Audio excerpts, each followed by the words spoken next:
Bonjour à tout le monde. Merci déjà aux organisateurs de me donner l'opportunité de discuter cette deuxième session, au cours de laquelle on aura deux présentations de Joan Kim et de Chloé Paberts. Joan Kim va nous présenter une conférence intitulée « Alors vous dites que les femmes sont à la fois les sauveuses et les victimes de la quatrième révolution industrielle ». Donc, je te donne la parole. Oui. Je vais partager mon écran. OK. En fait, j'ai changé le titre de manière un peu plus modeste. Je vais faire une présentation sur l'inclusion et l'exclusion des femmes du monde du travail par la féminité, en tant que stéréotype ou une vision. Donc, par cette présentation, je vais proposer une lecture plutôt socio-technique de l'évolution des visions sur les femmes en Corée du Sud, en particulier celles qui sont plutôt liées au domaine de la technologie et de l'ingénierie, mais pas que ça. Cette recherche exploratoire s'appuie sur 5 entretiens plutôt non directifs exploratoires avec des ingénieurs coréennes et sur une analyse documentaire des publications du gouvernement, des think tanks et des associations de l'ingénieur. Les entretiens publiés aussi dans ces documents et dans les médias ont également permis de traiter mieux la question. J'ai identifié 3 visions distinguées, à savoir l'héroïne nationale jeune et non qualifiée, des épouses vertueuses qui soutiennent leur mari, et des dirigeantes et des ingénieurs sensibles. Je précise que ces 3 visions ne sont ni des modèles politiques, ni des termes communs ayant été utilisés par les acteurs ou les médias.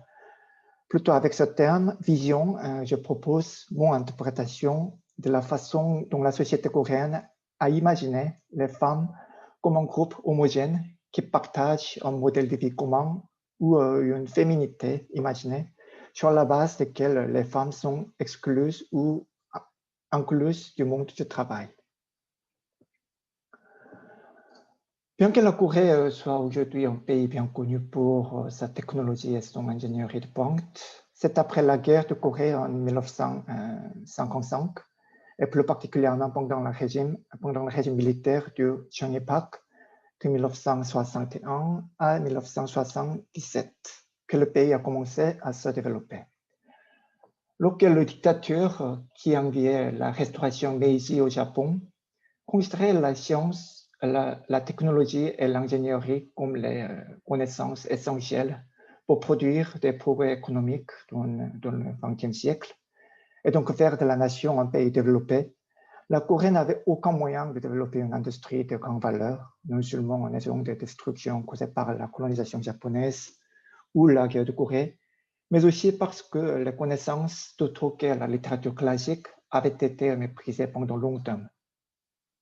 En conséquence, pour assurer la croissance économique, la dictature a dû s'appuyer sur l'exportation de produits de l'industrie légère, notamment l'industrie textile, comme on peut voir dans cette photo. Pour réaliser cette stratégie, il était essentiel de transformer le pays d'un pays agricole traditionnel en un pays urbanisé et de mobiliser une main-d'œuvre bon marché. Donc, par conséquent, la majorité de cette main-d'œuvre, donc les ouvriers d'usine, étaient constitués de femmes, en particulier entre 15 ans ou 25 ans, avec un très faible niveau d'éducation. Cela s'explique principalement par le fait que si une famille envoyait un enfant parmi plusieurs à l'école parce qu'elle n'avait pas de moyens, c'était surtout un fils et non une fille. Alors, en outre, les jeunes femmes devaient aller se marier et quitter leur emploi en quelques années, ce qui permettait aux usines de maintenir leurs employés jeunes et non qualifiés. Et une autre raison essentielle de privilégier les jeunes femmes comme main-d'œuvre principale était liée à la gestion. Les employés de la chaîne de production étaient contrôlés par des cadres intermédiaires, généralement des hommes de 20 ou 30 ans. Comme vous pouvez voir la photo en bas, ici, les 3 personnes qui contrôlent les lignes de la production sont des hommes. Alors, un cadre intermédiaire dirigeait 10 à 15 employés normalement, même si le ratio varie selon les usines, comme cette photo-là. Ainsi, le fait d'avoir des jeunes femmes comme employées, pas plus âgées que les petits cadres, rendait la gestion plus solide et facile, car elle s'appuie sur non seulement sur la structure organisationnelle, mais aussi sur l'ordre patriarcal traditionnel. Les conditions de travail de ces jeunes femmes étaient vraiment terribles et le salaire était très bas. Elles travaillaient 15 heures par jour, 6 ou 7 jours par semaine et recevaient 100 euros, mensuellement 100 euros sur la base des prix aujourd'hui. Mais en même temps, ces jeunes travailleuses étaient saluées par le gouvernement et les médias comme les héroïnes nationales qui réalisaient le plus de bénéfices à l'exportation. On fait bien que l'on ait souvent dit que la Corée était devenue un pays à l'industrie lourde dans les années 70. Environ 75% des exportations dépendaient encore de l'industrie légère à la fin des années 70. Alors bien sûr, dans les éloges, des questions telles que la condition de travail ou la perte des chances des femmes en matière d'éducation n'ont pas été abordées. Au lieu de cela, il s'agissait surtout de propagande mettant en avant les réalisations économiques de cette main-d'œuvre, ce qui renforçait le slogan du régime « Nous pouvons le faire ». Ce faisant, le régime militaire a réussi, d'une part, à organiser l'ensemble du pays de manière hiérarchique, avec un homme à la tête de l'armée, et d'autre part, à moderniser la nation en envoyant les garçons à l'école, lycée ou même université parfois, et les filles à l'usine textile après une courte période d'éducation. Alors, pendant les 3 décennies de dictature et de démocratisation à partir de 1987, la Corée a poursuivi sa croissance économique rapide. Les années 80 ont été la première fois que, probablement inspiré par les films américains, le peuple coréen a eu une image de la famille nucléaire, de classe moyenne, comme une forme de vie idéale au sein d'une société de consommation. En outre, c'est également à la fin des années 80 que divers mouvements sociaux, y compris les mouvements féministes, ont commencé à attirer l'attention. À mesure que le niveau d'éducation moyen des femmes augmentait et que l'emploi des cols blancs se développait, il était devenu courant que les femmes travaillent dans des bureaux d'entreprise plutôt que dans des usines, bien que l'écart salarial reste considérable. Cependant, la crise financière asiatique de 1997 a changé la société coréenne de manière significative.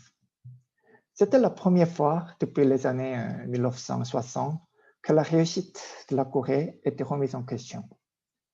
De nombreuses PME ont fait faillite, tandis que le FMI est intervenu.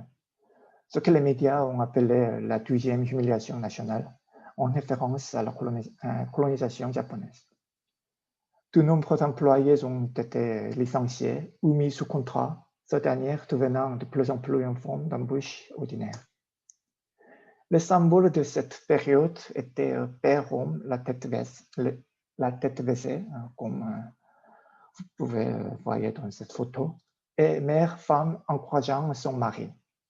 Les hommes mariés au milieu de carrière, âgés de 40 ans, ont été décrits comme les victimes de la restructuration industrielle, malgré leur diligence et leur contribution à la nation. Cependant, en réalité, ce sont les femmes salariées qui ont été le plus touchées par la crise parce qu'elles ont été licenciées beaucoup plus facilement que leur homologue masculin. On disait que si une personne devait être licenciée au sein d'un ménage, ça devait être une femme et non un homme, car les femmes ont leur mari qui les nourrit, ou pour les femmes non mariées, elles n'ont pas de famille à nourrir. En conséquence, contrairement aux images des hommes désespérés qui ont circulé, l'impact de la crise a été plus fort chez les femmes. Dans ce graphe, concernant le taux de la participation aux activités économiques de la toute population, nous pouvons voir que pendant la crise, la diminution des femmes a été plus importante que celle des hommes, 2,7 2,7% contre juste 1%. Puis, un rôle différent a été attribué aux femmes. On leur a dit de rester à la maison et de soutenir émotionnellement leur mari et leur père. La campagne publique et même les publicités télévisées mettaient en avant des images d'hommes fatigués, rentrant tard à la maison. Ensuite, leurs familles, leurs épouses en particulier, venaient essayer de leur remonter le moral, souvent avec une narration ou une entrevue des épouses, disant qu'elles se sentent coupables de ne pas pouvoir faire quelque chose de plus pour leur mari. On leur recommandait alors d'être de bonnes épouses qui préparaient le repas, donnaient un massage ou écoutaient le mari plus attentivement. Dans ce discours, on attendait des femmes qu'elles le fassent, non seulement parce que c'est leur fonction d'épouse, mais aussi parce qu'elles étaient censées être par nature sensibles et attentionnées. Après tout, elles ont la qualité d'être saintes mères. Donc, cet accent mis sur l'aspect émotionnel était nouveau dans une certaine mesure. Dans le passé, la hiérarchie entre hommes et femmes était considérée comme allant de soi dans l'ordre patriarcal, alors que désormais, c'est la qualité féminine qui fait que les femmes soutiennent leur mari. Alors, ironiquement, cette période a également été le moment où le discours féministe a mis en évidence, mis en valeur la valeur du ménage en tant que travail produisant une valeur économique.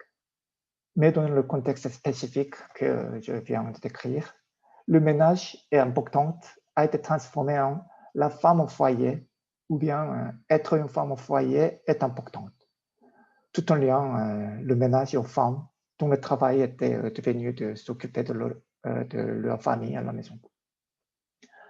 Alors, en conséquence, la place des femmes sur le lieu de travail, qui n'était pas satisfaisante de toute manière, a été devenue de plus en plus instable.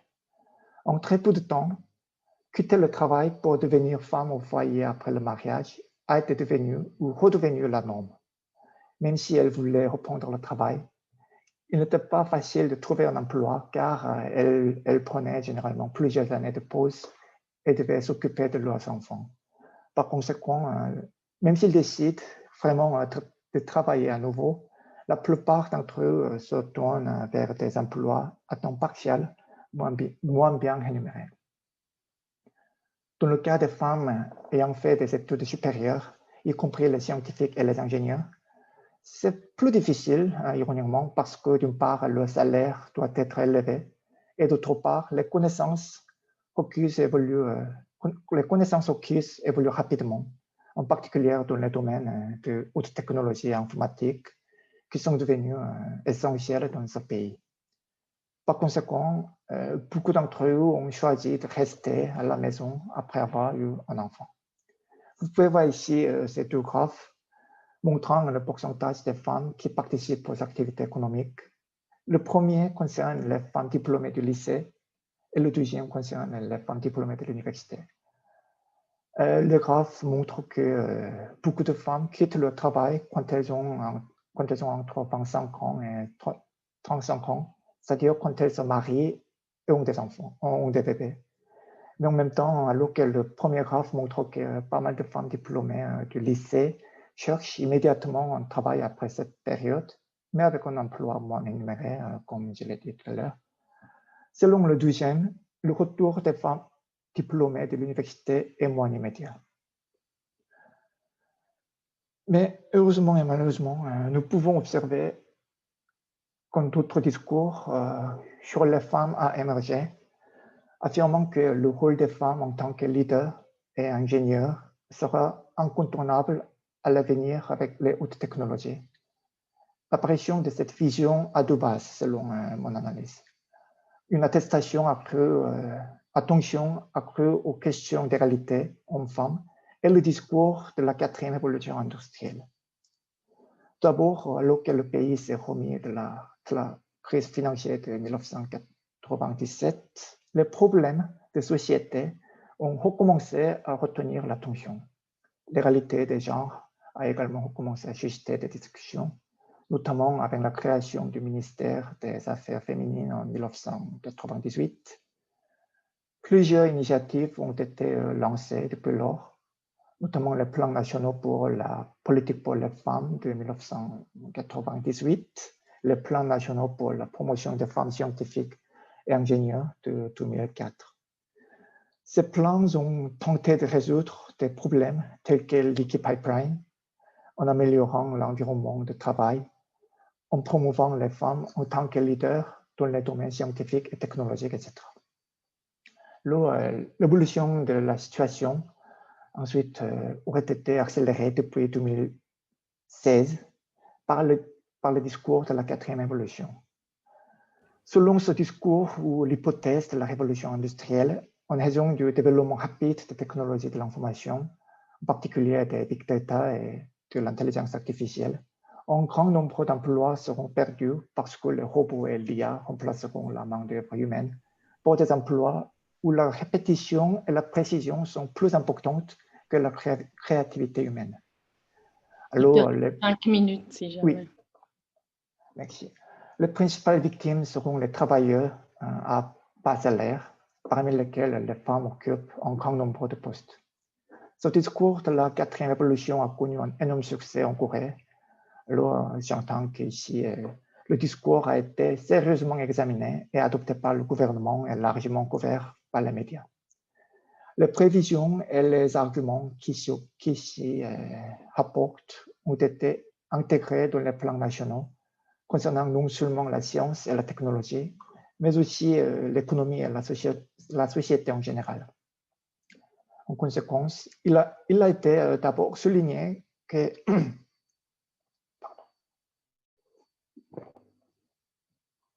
les personnes socialement défavorisées seraient victimes de ce changement. Pourtant, cette inquiétude s'est rapidement transformée en optimisme, arguant que la 4e révolution en cours est la première fois que ce pays, la Corée, est sur la ligne de départ aux côtés d'autres pays avancés, comme les États-Unis, Chine ou la France. Comme la révolution est basée sur les technologies informatiques, dans lesquelles le pays a excellé, la Corée serait capable d'être le leader mondial grâce à cette révolution.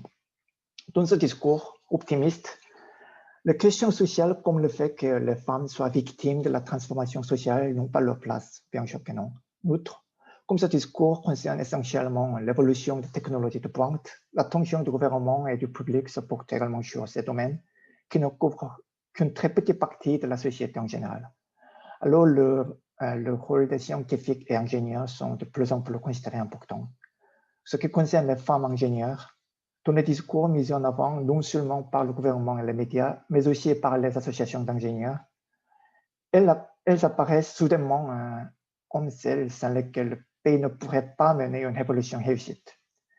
Mais ce qu'il faut souligner dans cette considération soudaine, c'est que la féminité et non l'égalité des chances ou la capacité professionnelle des femmes est au centre en tant que base des compétences en communication qui font défaut aux hommes ingénieurs traditionnels.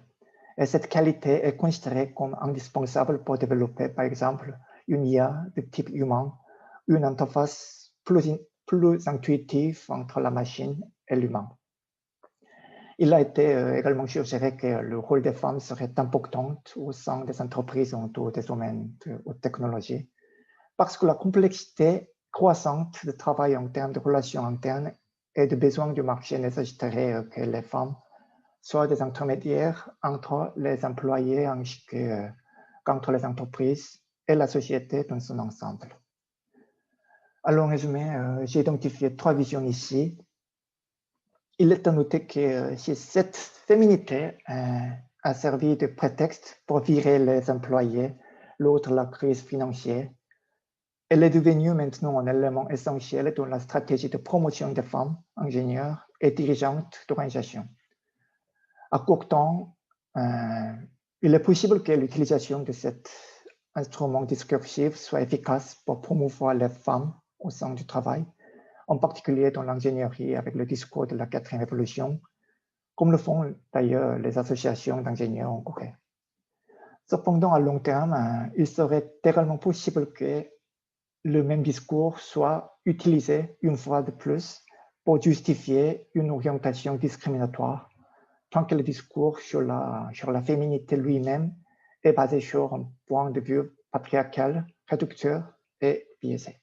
Merci beaucoup pour votre attention. Merci beaucoup.